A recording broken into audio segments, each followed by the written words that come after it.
السلام عليكم، شراكم شرا تكونوا كامل بخير، صحة رمضانكم. طولت عليكم الغيبة هاد المرة، ولكن جيت اليوم جبت لكم هاد الخبزة تاع القطايف، وصفة بزاف بنينة ومطلوبة بكثرة خاصة في شهر رمضان. في السهرات توجدوها، وصفة بزاف بنينة وخفيفة، ما تديكمش وقت بزاف، واكيد راح تجي بنينة، والحاجة اللي مخدومة في البيت دايما تجي بنينة ونقية.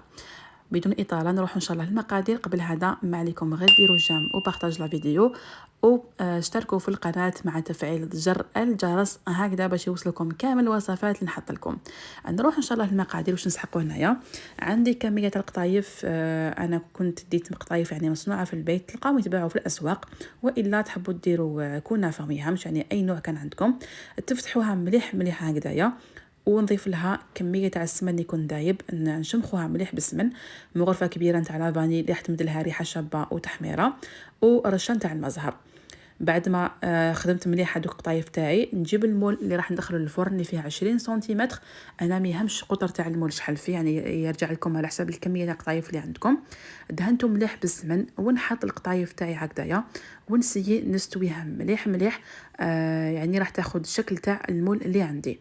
راح تستعملوا هكذايا كاس ولا اي اداه باش تضغطوا هكذا في الوسط، باش نديروا هذيك الحفره في الوسط اللي راح نعمروها بالكريمه. تضغطوا عليها مليح مليح باش تجيكم كامل على طبقه واحده، ويبقاو هذوك الجناب يعني طالعين. قلنا تاخذوا اي مول يكون عندكم، وتقدروا ديروا حتى قوالب فردي، يعني يجوا صغار ديروهم دي ميني قطايف، راح تاني يجوا بزاف شابين. راح نستويها مليح، ونسخن الفرن تاعي على 200 درجه، ونخليها طيب مده ربع ساعه حتى 20 دقيقه، حتى وين تشوفوها ادات اللون الذهبي تحصلوا على هذا الشكل. نحيها ونخليها بجهه. بعدها نروحوا نوجدوا لا كريم تاعنا اللي فيها 500 ملي ولا 500 غرام تاع حليب يكون بارد، زوج مغارف كبار تاع مايزينا، زوج مغارف كبار نتاع سكر عادي. هنا مديت لكم المقادير بالمغرفه هكذا باش كامل تقدروا ديروا هذه الوصفه. حضرت تاني هنايا قلنا المايزينا والسكر والحليب يكون بارد، نخلط كامل المكونات مع بعض، ونحطها فوق النار، تكون نار قليله، نبقى نحرك حتى وين تعقد لكم الكريمه هكذايا. نحيها فوق النار، ونضيف لها زوج مغارف كبار نتاع جبن ماسكربون، هنا ضروري في هذه الوصفه. اللي متوفر عندها ماسكربون تقدر دير، وتاني تقدروا تبدلوه بجبن كيري. دونك من الاحسن ننصحكم ديروا جبن الماسكربون. ضفت لها تاني مغرفه كبيره نتاع لافاني، استعملت لافاني ليكيد، عطات لها بنه بزاف هايله. وتقدروا تنديروا لها مغرفه نتاع مزهر. نخلط كامل المكونات حتى وين تشوفوا هذاك الماسكربون داب لكم مليح. نحط الكريمه تاعي في ريسيبيون ولا في بلاطو هكذايا، ونغطيها بابي فيلم باش ما تربيلكمش هذيك القشره، ونخليها تبرد بجنب.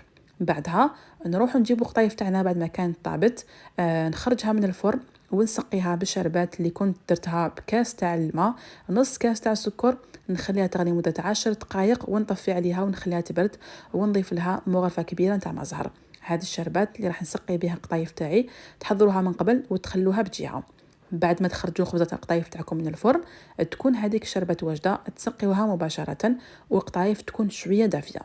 بعدها راح نجيب لا كريم تاعي اللي كانت بردت تاني، ندربها مليح بالباتور باش تعاود تولي كريميه، نحطها في الوسط، ونمشيها مليح بلا سباتول هكذايا.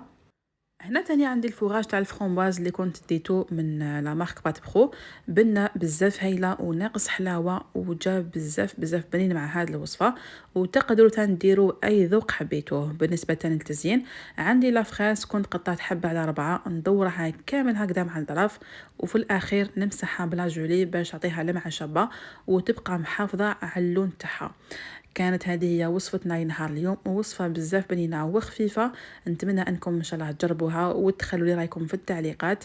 ما تنساوش جام او بارطاج لا فيديو، واشتركوا في القناة مع تفعيل زر الجرس هكذا باش يوصلكم كامل الوصفات اللي نحط لكم. نقول لكم بقاو على خير، تهلاو في رواحكم، نتلاقاو ان شاء الله في وصفات بنينة وجديدة. سلام.